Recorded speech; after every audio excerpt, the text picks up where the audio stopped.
DNA मित्रों, आज हम सबसे पहले दुनिया के दो सुपर पावर देशों अमेरिका और रूस के बीच बढ़ रहे तनाव और उसके साथ साथ भारत पर पड़ने वाले असर का विश्लेषण करेंगे। अमेरिका और रूस के तनाव और इसके भारत कनेक्शन से जुड़ी तीन बड़ी खबरें पिछले 24 घंटे में सामने आई हैं। सबसे पहले ट्रंप ने पुतिन के साथ बुडापेस्ट में होने वाली समिट को कैंसिल कर दिया और रूस की दो बड़ी तेल कंपनियों पर प्रतिबंध लगा दिया। इसके बाद अचानक रूस की तरफ से यूक्रेन में हमले तेज हो गए और पुतिन ने रूस की जल, थल और वायुसेना को एक साथ परमाणु युद्धाभ्यास करने के निर्देश दे दिए। इस बीच भारत के प्रधानमंत्री नरेंद्र मोदी ने अपना मलेशिया दौरा रद्द कर दिया। यहां पर अमेरिका के राष्ट्रपति डोनाल्ड ट्रंप और प्रधानमंत्री मोदी की मुलाकात हो सकती थी, लेकिन अब नहीं होगी। आज आपको जानना चाहिए कि अमेरिका और रूस के बीच बढ़ रहे तनाव का भी इससे कोई कनेक्शन है या फिर प्रधानमंत्री नरेंद्र मोदी के मलेशिया नहीं जाने की कोई दूसरी वजह है। हम आपको इसके बारे में आगे बताएंगे, लेकिन पहले आपके लिए जानना जरूरी है कि अमेरिका के राष्ट्रपति डोनाल्ड ट्रंप और रूस के राष्ट्रपति व्लादिमीर पुतिन के बीच बात क्यों बिगड़ती जा रही है और इस तनाव से यूरोप सबसे ज्यादा टेंशन में क्यों है और भारत समेत पूरी दुनिया पर इसका क्या असर पड़ सकता है।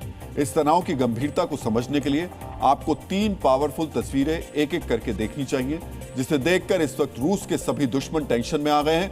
पुतिन ने रूस की तीनों सेनाओं को परमाणु युद्धाभ्यास का आदेश दे दिया है। इसके बाद जमीन से रूस की पावरफुल परमाणु मिसाइल यार्स को लॉन्च किया गया। यह रूस की लगभग 23 मीटर लंबी RS-24 यार्स इंटरकॉन्टिनेंटल बैलिस्टिक परमाणु मिसाइल है। रूस की सेनाओं ने पुतिन के निर्देश के बाद इस महाशक्तिशाली मिसाइल से युद्धाभ्यास किया।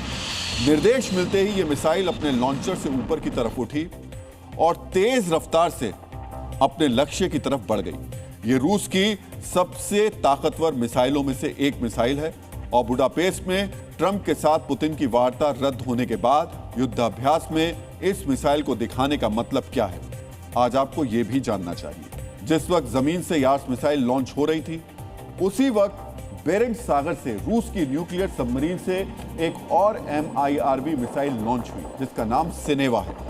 इस इंटरकॉन्टिनेंटल बैलिस्टिक मिसाइल की रेंज भी 8000 से 11000 किलोमीटर तक की है, जो एक साथ 10 परमाणु हथियारों के साथ हमला कर सकती है। यानी यह मिसाइल भी एक साथ यूरोप और अमेरिका के कई शहरों को नष्ट कर सकती है। इसी परमाणु युद्धाभ्यास में लंबी दूरी की क्रूज मिसाइलें दागने वाले TU-95 स्ट्रेटेजिक बमवर्षक भी शामिल थे, जो आसमान से परमाणु हमला करने में माहिर हैं। पुतिन ने खुद अपने जनरलों के साथ बैठक कर इस परमाणु युद्धाभ्यास को देखा।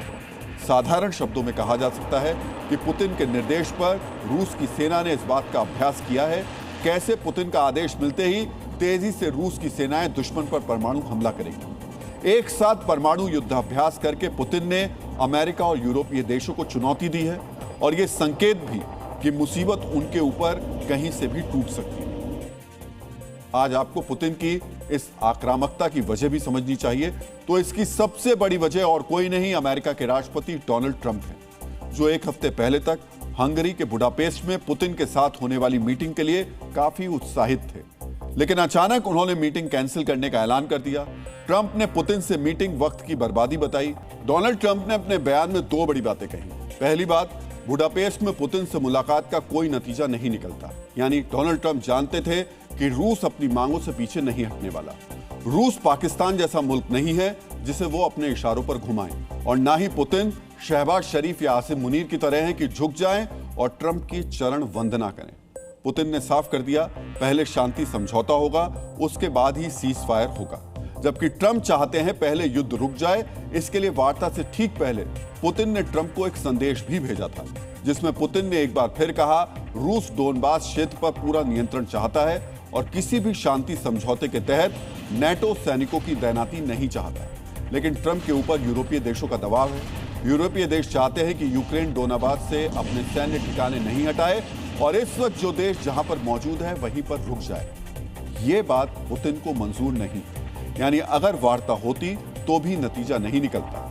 खैर, यहां तक तो बात ठीक थी, लेकिन इसके बाद ट्रंप ने रूस की दो सबसे बड़ी तेल कंपनियों पर प्रतिबंध लगाने की घोषणा कर दी और उम्मीद जाहिर की कि यह प्रतिबंध ज्यादा समय तक नहीं रहे। यानी इन प्रतिबंधों के जरिए ट्रंप पुतिन को सीज फायर के लिए मजबूर करना चाहते हैं। लेकिन यहीं पर ट्रंप ने पुतिन को समझौते समझने में गलती कर दी, क्योंकि पुतिन आज तक कभी भी धमकियों के आगे नहीं झुके। इसलिए उन्होंने परमाणु युद्धाभ्यासों के जरिए ट्रंप को अपने इरादे दिखा दिए हैं। आज आपको यह भी जानना चाहिए आखिरकार ट्रंप को ऐसा क्यों लगा कि रूस की 2 बड़ी तेल कंपनियों पर प्रतिबंध लगाकर वो पुतिन को झुका सकते हैं, और ट्रंप के इस कदम का असर भारत समेत पूरी दुनिया पर कैसे पड़ना शुरू हो गया। आप ये भी समझिए, अमेरिका ने रूस की 2 सबसे बड़ी तेल कंपनियों रोसनेफ्ट और लुकोइल पर प्रतिबंध लगाया।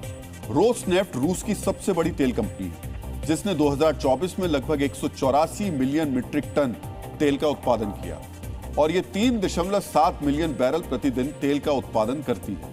ये रूस के कुल तेल निर्यात का लगभग 50% हिस्सा रखती है।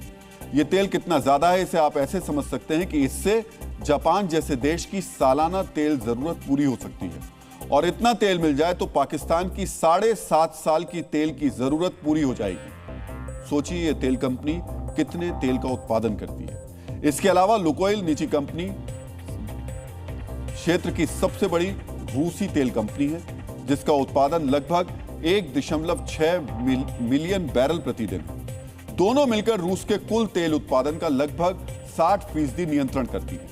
अमेरिकी ट्रेजरी विभाग ने इन रूसी कंपनियों पर सेकेंडरी प्रतिबंध लगाए, यानी गैर अमेरिकी कंपनियां भी इनसे व्यापार नहीं कर सकती। इससे रूस को लगभग $109 बिलियन प्रति वर्ष का नुकसान होगा, जो रूस के सैन्य बजट के बराबर है, और सरकारी खर्च का 32% है। इस प्रतिबंध की घोषणा के तुरंत बाद दुनिया में तेल की कीमतों में 3 से 4% तक की वृद्धि दर्ज की गई। दुनिया के साथ साथ रूस के लिए ट्रंप के ये प्रतिबंध कितना बड़ा झटका है, अब आप इसे ऐसे समझ सकते हैं कि पुतिन के करीबी और रूस के पूर्व राष्ट्रपति दिमित्री मेदवेदेव ने इसे एक एक्ट ऑफ वॉर करार दिया है उन्होंने। आज आपको मेदवेदेव के पूरे बयान के बारे में जानना चाहिए। रूस के पूर्व राष्ट्रपति ने कहा कि ट्रंप ने बुडापेस्ट शिखर सम्मेलन रद्द किया, अमेरिका की ओर से हमारे देश पर नए प्रतिबंध लगाए गए हैं, अब और क्या बाकी है? क्या टॉमहॉक मिसाइलों के अलावा कुछ और नए हथियार भी इस्तेमाल होंगे? जो निर्णय लिए गए हैं वो रूस के खिलाफ युद्ध की घोषणा के समान है। यह बयान बताता है कि रूस ट्रंप के इस फैसले से बहुत नाराज है, इसलिए परमाणु युद्धाभ्यास करके सबसे खतरनाक युद्ध की तैयारी कर रहा है। वैसे अगर वैश्विक तेल के दाम में 3 से 4% की बढ़ोतरी हुई तो हर देश को तेल के लिए ज्यादा खर्च करना पड़ेगा, और भारत जैसे देशों की जो कंपनियां रूस की इन कंपनियों से तेल खरीद रही थी, खरीदारी जारी रखने पर उन पर भी अमेरिकी प्रतिबंधों का खतरा मंडराने लगेगा। इसका मतलब रूसी तेल की खरीदारी में कमी आ सकती है, जिसका नुकसान भारत को भी होगा। अगर अमेरिकी प्रतिबंध काम कर गए और बीच का रास्ता नहीं निकला तो रूस को लंबा युद्ध रखने में दिक्कत हो सकती है, और जल्दी युद्ध खत्म करने की ताकत को दिखाने के लिए ही पुतिन परमाणु युद्धाभ्यास कर रहे हैं। यानी पुतिन पश्चिमी देशों को चेतावनी दे रहे हैं, दूसरे देश यूक्रेन में सीधे हस्तक्षेप ना करें। रूस ने अब दुनिया को यह भी जता दिया कि अब वो फर्स्ट यूज न्यूक्लियर नीति की ओर झुक रहा है। इससे पहले 2022 में यूक्रेन पर आक्रमण से ठीक 5 दिन पहले रूस ने इसी तरह परमाणु युद्धाभ्यास किया था। 2025 में जापान अभ्यास के बाद बेलारूस से संयुक्त सैन्य हमलों में तेजी आई। अब ऐसे परमाणु अभ्यासों के बाद रूस की 20 से 30% तक सैन्य गतिविधियों में बढ़ोतरी देखी गई है। इस बार भी रूस ने यूक्रेन पर हमलों को अचानक तेज कर दिया है, जिससे यूक्रेन और सहयोगी देश टेंशन में हैं। रूस ने यूक्रेन पर मिसाइलों और ड्रोन से हमला किया है।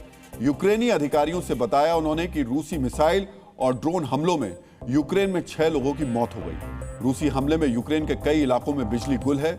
रूसी हथियारों के मलबे से यूक्रेन की राजधानी कीव में आग लग गई और शहर के आधे जिलों में आग फैल गई। रूस के रक्षा विभाग ने भी इस हमले की कुछ तस्वीरें जारी की हैं, जिसमें भारी हथियारों से हमला दिखाया गया।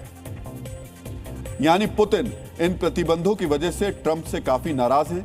इस बीच प्रधानमंत्री नरेंद्र मोदी ने भी एक बड़ा फैसला लिया है। प्रधानमंत्री नरेंद्र मोदी का मलेशिया दौरा टल गया है। माना जा रहा था मलेशिया में होने वाले आसियान समिट के दौरान पीएम मोदी की ट्रंप से मुलाकात हो सकती है, लेकिन अब पीएम मोदी मलेशिया नहीं जा रहे हैं, यानी ट्रंप के साथ उनकी मुलाकात भी नहीं होगी। मलेशिया के प्रधानमंत्री अनवर इब्राहिम ने एक्स पर एक पोस्ट कर खुद इसकी जानकारी दी। पीएम इब्राहिम ने लिखा कि आज पीएम मोदी का फोन आया, हमने भारत मलेशिया के संबंधों को और मजबूत करने पर चर्चा की। हमने इस दौरान आसियान समिट पर भी बात की। मोदी ने मुझे बताया कि वो इस समिट में ऑनलाइन हिस्सा लेंगे। पीएम मोदी की जगह इस बार विदेश मंत्री एस जयशंकर इस समिट में हिस्सा लेंगे। इस सम्मेलन में अमेरिकी राष्ट्रपति ट्रंप सहित कई देशों के नेता शामिल होने वाले हैं। ये आसियान के संवाद साझेदार हैं। ट्रंप 26 अक्टूबर को 2 दिन की यात्रा पर कुआलालंपुर पहुंचेंगे। भारत अमेरिकी टैरिफ विवाद के बीच यहां पर मोदी ट्रंप की संभावित मुलाकात पर पूरी दुनिया की नजर टिकी हुई थी। हालांकि इससे पहले चीन के राष्ट्रपति शी जिनपिंग से मुलाकात करने से इनकार करने वाले ट्रंप मलेशिया के बाद साउथ कोरिया दौरे में उनसे मिलने को तैयार हो गए, लेकिन अभी इस मुलाकात का रोडमैप तैयार नहीं हुआ है। अगर ये मुलाकात भी टली तो ट्रंप के लिए स्थितियां काफी असहज हो जाएंगी।